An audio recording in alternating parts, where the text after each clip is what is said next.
Welcome back students.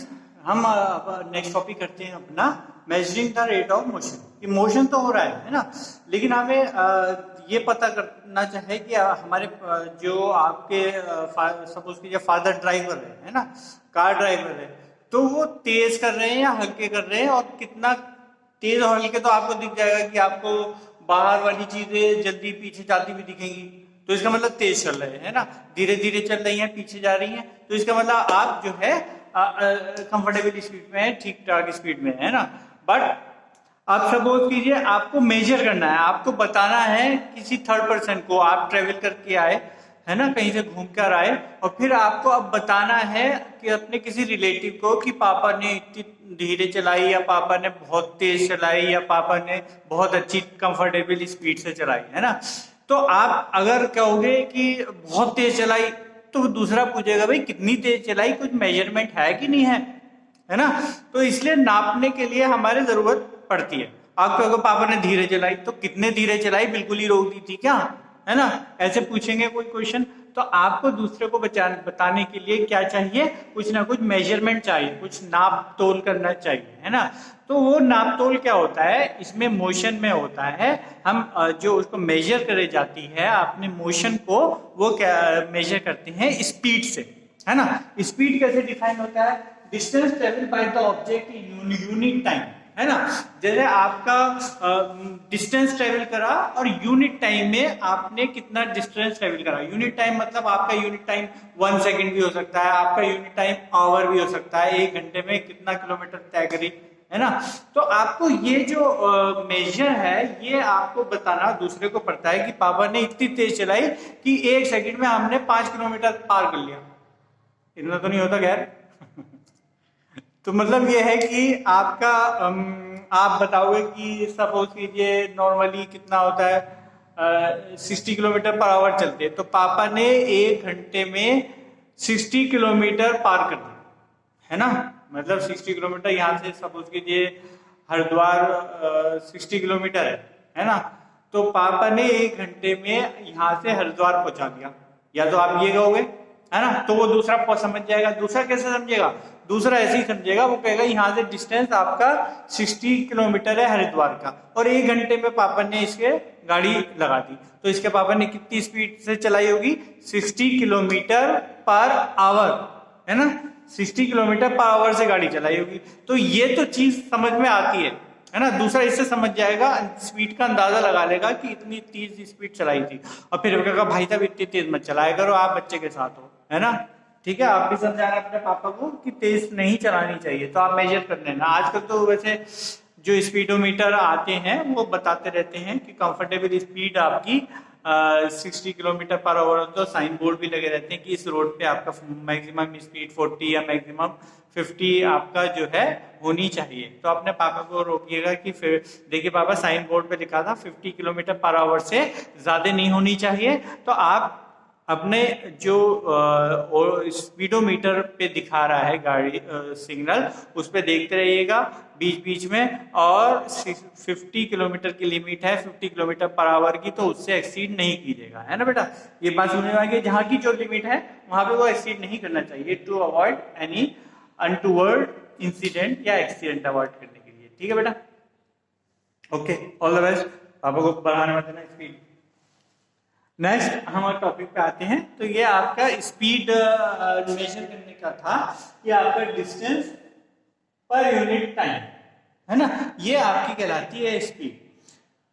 तो समझ में आ गया, और डिटेल में समझाएं। अब ये टाइम जो है आपका डिफर कर सकता है, सेकंड भी हो सकता है, ये आवर भी हो सकता है ना। वो आपका अगर आप जो यूनिट पे डिपेंड करते हैं कि आप किस यूनिट में उसको डिफाइन करना चाहते हो, है ना।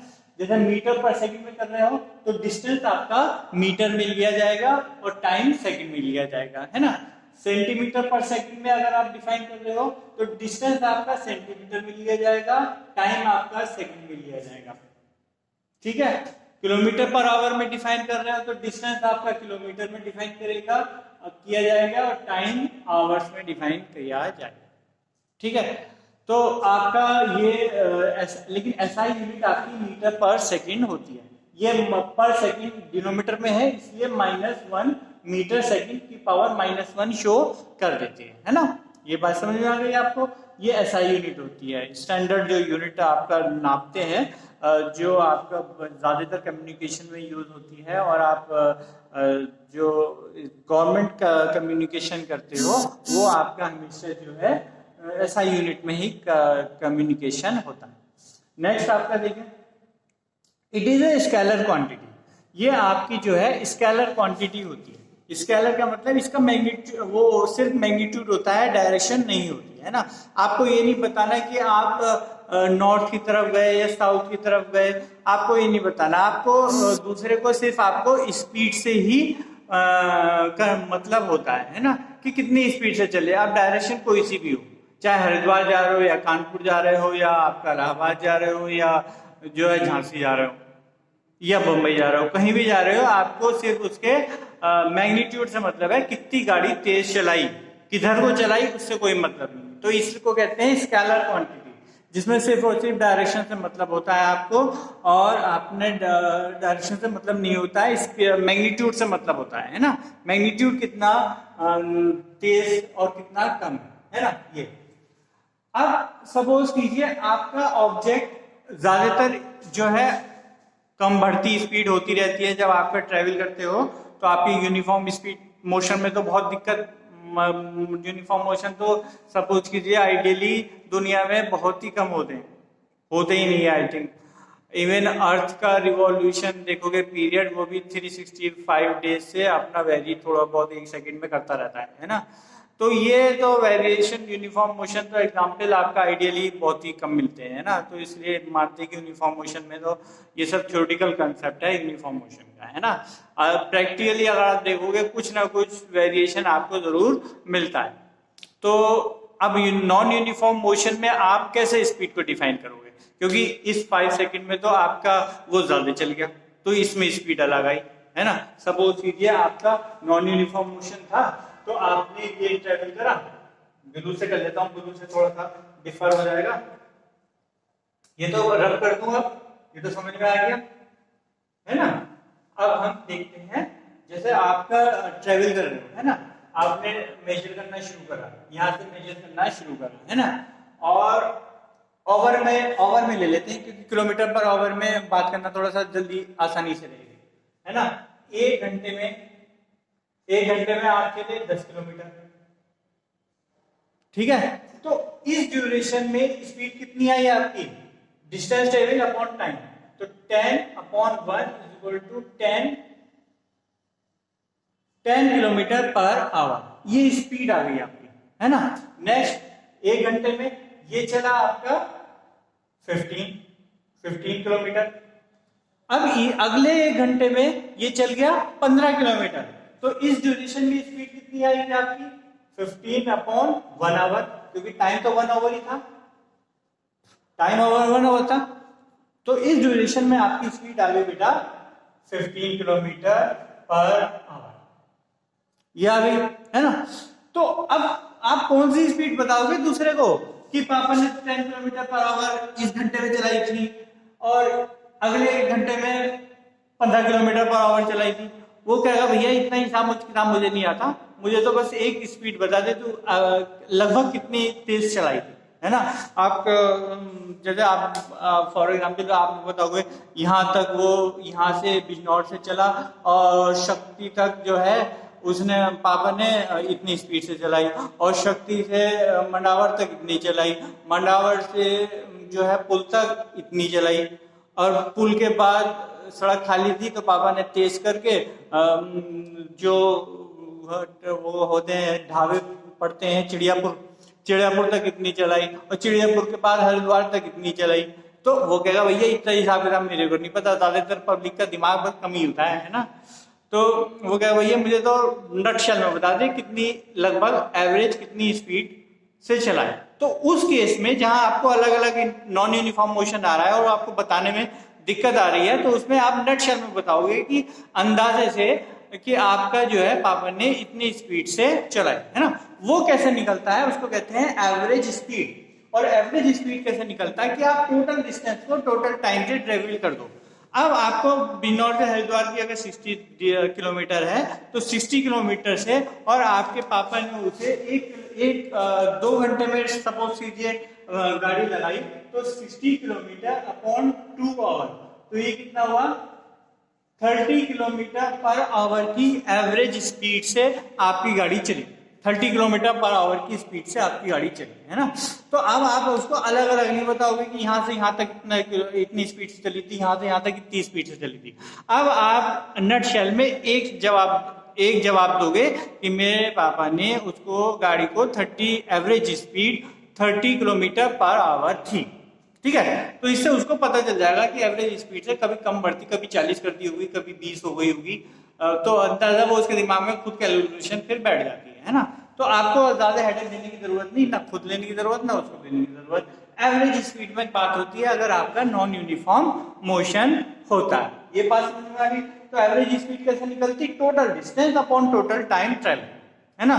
वी इसका एवरेज स्पीड कह देते हैं, डिस्टेंस को एस और टाइम को टी। तो distance speed is equal to distance upon time, वो तो हमें फॉर्मूला पता था, बट इसमें जो है total distance upon total time लेंगे, बीच वाला डिस्टेंस कुछ नहीं लेंगे। फाइनली जो उसने ट्रेवल करा, जो आपका पीरियड ऑफ ऑब्जर्वेशन है कि मैं अपने पापा को गाड़ी चलाते हुए जो है हरिद्वार तक ऑब्जर्व करूंगी, तो आपका पीरियड ऑफ ऑब्जर्वेशन अगर वो 2 घंटे में लगाई उन्होंने गाड़ी, तो पीरियड ऑफ ऑब्जर्वेशन कितना हुआ 2 आवर्स का हो गया। और उसमें आपने देखा कि पापा ने हरिद्वार तक लगा दी तो 60 किलोमीटर पापा ने गाड़ी चला ली, तो बीच में कम बढ़ती कुछ भी हुआ उससे आपको मतलब नहीं, आपको 60 अपॉन 2 आवर, इसका मतलब 30 किलोमीटर पर आवर की स्पीड से आपके पापा ने गाड़ी चलाई। नेक्स्ट आपका देखते हैं स्पीड विद डायरेक्शन, है ना बेटा। तो स्पीड विद डायरेक्शन में को कहते हैं वेलोसिटी, है ना। अगर आप बताते हो कि स्पीड इतने स्पीड से चले और इस डायरेक्शन में चले, नॉर्थ की डायरेक्शन में या साउथ की डायरेक्शन में, है ना, एक पर्टिकुलर डायरेक्शन में चले, तो तब आप बताओगे उसको कि उस स्पीड को आप फिर वेलोसिटी कहने लगोगे कि स्पीड के साथ अगर डायरेक्शन जुड़ जाती है तो उसको हम फिर स्पीड नहीं कहते, उसको हम वेलोसिटी टर्म यूज करते हैं, है ना। तो वेलोसिटी कैसे डिफाइन करेंगे, velocity is the speed of an object moving in A definite direction, कि अगर डायरेक्शन आप बता रहे हो कि इस साइड में मूव कर रही है, जैसे ये आपका ये ऑब्जेक्ट है, ये इस साइड मूव कर रहा है ना, तो अब आपकी ये स्पीड नहीं कहलाएगी, अब आपकी ये वेलोसिटी कहलाएगी, क्योंकि आपने इसकी डायरेक्शन भी बता दी, है ना। अब उसकी जरूरत क्या है, उसकी जरूरत क्या है, आप डायरेक्शन की जरूरत समझो क्या है। आपको किसी ने बताया कि बेटा आपके घर से हरिद्वार जो है वो 60 किलोमीटर है, ठीक है। अब ठीक है, आप अभी गाड़ी सीखे थे, ठीक है, नई गाड़ी थी, चलो निकाल ली गाड़ी, और जी भाई अंकल ने बताया था 60 किलोमीटर हरिद्वार है ना। तो आपने सपोज कीजिए किसी भी डायरेक्शन में कोई घर से बाहर निकले, एक लेफ्ट या राइट दो ही ऑप्शन आते हैं, ठीक है, आपने लेफ्ट में निकाल दी गाड़ी, ठीक है। फिर आपने देखा चौराहा आया, चौराहे में 3 ऑप्शन हो गए आपके पास, आपने एक अक्कड़ बक्कड़ बम्बे बोर करा और इस डायरेक्शन में उड़वाया, फिर चौराहा आया, फिर कोई आया, अपने हिसाब से अपनी डायरेक्शन में किसी भी डायरेक्शन में चलते रहे, तो क्या आप पहुंच जाओगे। अगर आपने गलती से दिल्ली का रास्ता पकड़ लिया तो क्या हरिद्वार पहुंच जाओगे, नहीं पहुंच पाओगे ना, क्योंकि आपके अंकल ने 60 किलोमीटर तो बता दिया, लेकिन ये नहीं बताया कि वो बेटा आपका नॉर्थ डायरेक्शन में है या साउथ डायरेक्शन में है या ईस्ट डायरेक्शन में या वेस्ट डायरेक्शन में, है ना। आप तो अपने हिसाब से नॉर्थ साउथ ईस्ट वेस्ट और कभी जिंदगी में नहीं पहुंच पाओगे आप हरिद्वार, है ना, क्योंकि नॉर्थ साउथ ईस्ट वेस्ट अपना अक्कड़ बक्कड़ बम्बे बोर कर रहे हो और अपना चलते चले जा रहे हो, है ना। तेल खत्म हो गया जंगल में तो पता चल जाएगा फिर आपको, ठीक है। तो उसमें क्या होता है कि अब आपका जो है डायरेक्शन भी बतानी जरूरी है कि आप इतने स्पीड से चलो और इस डायरेक्शन में चलो, है ना। तो आपको कहलाओ, तब आप कहोगे कि हमें कितनी वेलोसिटी से चलना है, आपको नॉर्थ साउथ में नॉर्थ वेस्ट की डायरेक्शन में, अगर बिजनौर से देखा जाए तो नॉर्थ वेस्ट की डायरेक्शन में 60 किलोमीटर चलना है। तो अब आप नॉर्थ अपने गूगल मैप भी देखा होगा, एरो दिखा होगा, तो नॉर्थ वेस्ट की डायरेक्शन में जो भी चौराहे पे डायरेक्शन होगी उस डायरेक्शन में आप चलते चले जाओगे तो डेफिनेटली आप अपने सही डेस्टिनेशन पर पहुंच पाओगे। ठीक है, ये बात समझ में आ गई। तो स्पीड के साथ अगर डिस्टेंस आ जा डायरेक्शन आ जाती है तो उसको वेलोसिटी कहते हैं।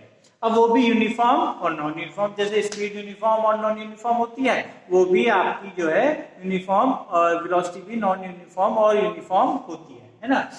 अब चेंज कैसे होती है? चेंज तो वही स्पीड वाले तो आपको पता चल गई, स्पीड कम बढ़ती करेंगे तो वो तो वेलोसिटी भी जब स्पीड के साथ होती है, डायरेक्शन ही तो साथ जुड़ जाती है, तो जब स्पीड वेरी करेगी तो वेलोसिटी भी वेरी करेगी। ये बात तो समझ में आ गई। नेक्स्ट एक पॉइंट और देखना है, डायरेक्शन ऑफ मोशन के से भी आपका स्पीड वेलोसिटी बदलती है ना। अगर आपने वेलोसिटी अगर इधर आपने बताया 10 किलोमीटर पर आवर से चल रहे हो और आपने वेलोसिटी कहा और नेक्स्ट आगे जाके आपने इधर को कह दिया कि इधर आपने जो है 10 किलोमीटर पर आवर चले थे, ये आपने सपोज कीजिए आपने ईस्ट में चले, ये नॉर्थ में चले, तो ये दोनों वेलोसिटी अलग अलग ही जाएंगी बेटा। बात समझ में आ गई? है दोनों 10 किलोमीटर पर आवर, लेकिन वो क्या है? स्पीड है। बात समझ में आ गई? और अगर ये ईस्ट डायरेक्शन के साथ है तो ईस्ट डायरेक्शन में 10 किलोमीटर आवर आपकी वेलोसिटी कही जाएगी। और इसी तरह यहां पे भी 10 किलोमीटर पर आवर है सपोज कीजिए, बट ये आपकी नॉर्थ डायरेक्शन में है ना, तो इसलिए ये आपकी वेलोसिटी कही जाएगी in the north direction. Direction बदल गई तो लेकिन मैग्नीट्यूड सेम है ना, तो ये लेकिन वेलोसिटी अलग कही जाएगी, अलग टर्म होगी इसके लिए इस्तेमाल। ठीक है, तो इसलिए ये आपका जो है वेलोसिटी आपकी स्पीड से भी चेंज हो सकती है, डायरेक्शन मोशन और से भी चेंज हो सकती है, और अगर दोनों चेंज हो रहे हैं तब भी आप कहोगे कि वेलोसिटी आपकी चेंज हो रही है। ठीक है, अब आपकी जब इसकी स्पीड और वेलोसिटी की दोनों की सेम यूनिट होती है, मीटर पर सेकंड ऐसा यूनिट जो होती है, इसी तरह सेंटीमीटर पर सेकंड यूनिट भी वही रहेगी और किलोमीटर पर आवर भी यूनिट तो वही रहती है ना। अब इसको फॉर्मूले से कैसे निकालेंगे? डिस्टेंस डिस्प्लेसमेंट निकालते हैं इसमें। इसको अगर फॉर्मूले से आपको वेलोसिटी निकालनी है तो आप डिस्प्लेसमेंट से निकालोगे। डिस्प्लेसमेंट के लिए अलग वीडियो आपको बना रखा है, वो देख लीजिए। Displacement upon total time taken. Total time taken का मतलब क्या है? आप अगर यहां से यहां चले है ना एक पर्टिकुलर वेलोसिटी से, क्योंकि डायरेक्शन के साथ जुड़ा हुआ है, यहां से यहां पे एक पर्टिकुलर वेलोसिटी से चले, ठीक है, फाइनली क्या डिस्प्लेसमेंट हुआ आपका? ये फाइनली डिस्प्लेसमेंट आपका हुआ। तो अब एवरेज वेलोसिटी के लिए जब निकालोगे आप तो वो आपका जो है डिस्प्लेसमेंट और टोटल टाइम टेकिंग, मतलब यहां से यहां तक जो टाइम लिया होगा T1 और ये T2, तो T1 प्लस T2 दोनों टाइम इसमें लिए जाएंगे और डिस्टेंस डिस्प्लेसमेंट लिया जाएगा, ना कि डिस्टेंस, है ना।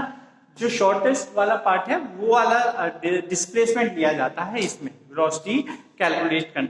ये बात समझ में आ गई आपको?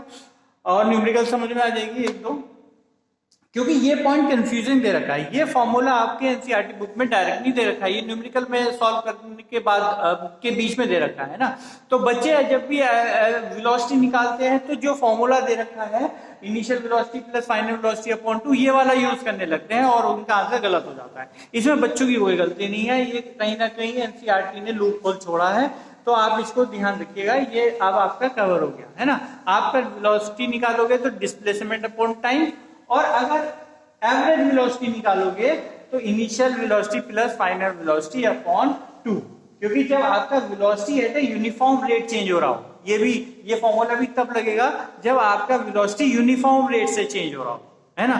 यूनिफॉर्म रेट से मतलब पर यूनिट टाइम जैसे बढ़ता जा रहा है, 10 किलोमीटर पहले इस इंटरवल में आया, फिर अगले 5 इंटरवल में 15 आ गया, फिर अगले 5 इंटरवल में 20 आ गया, तो कितनी बढ़ रही है? ये 5 एक के स्लॉट में बढ़ रही है, 5 सेकंड के स्लॉट में 5 किलोमीटर आपका डिस्टेंस बढ़ता चला जा रहा है ना। तो इसकी वजह से आपका ऐसे यूनिफॉर्म रेट से अगर बढ़ रही है तो आप एवरेज वेलोसिटी कितनी लोगी, पहले इनिशियल वेलोसिटी देखोगे, फिर फाइनल वेलोसिटी देखोगे, दोनों को ऐड करोगे, डिवाइडेड बाई 2 करोगे, है ना। तो इनिशियल वेलोसिटी अगर u से है, फाइनल वेलोसिटी v से है, तो u प्लस v अपॉन 2 आपका फॉर्मूला आ जाता है एवरेज वेलोसिटी का। कब, जब ये आपकी बॉडी है यूनिफॉर्म रेट से आपका वेलोसिटी चेंज हो रही हो, तभी लगाओगे आप ये फॉर्मूला। ये बात समझ रही है, अदरवाइज आपका displacement upon total time taken आपका वेलोसिटी निकालने के लिए आता है। तो एवरेज वेलोसिटी को कैसे डिफाइन करोगे, it is given by arithmetic mean of initial velocity and final velocity for a given period of time, है ना। इनका अरिथमेटिक मीन हो गया, दोनों को ऐड करके डिवाइडेड बाय 2, तो ये इनका अरिथमेटिक मीन होता है। आई होप ये आपका टॉपिक जो है measuring the rate of motion complete हो चुका है। नेक्स्ट वीडियो में हम करेंगे rate of change of velocity. अगर वेलोसिटी का भी rate of change of velocity है, तब हम कैसे कैलकुलेट करेंगे। I hope you understand. Thank you and have a nice day.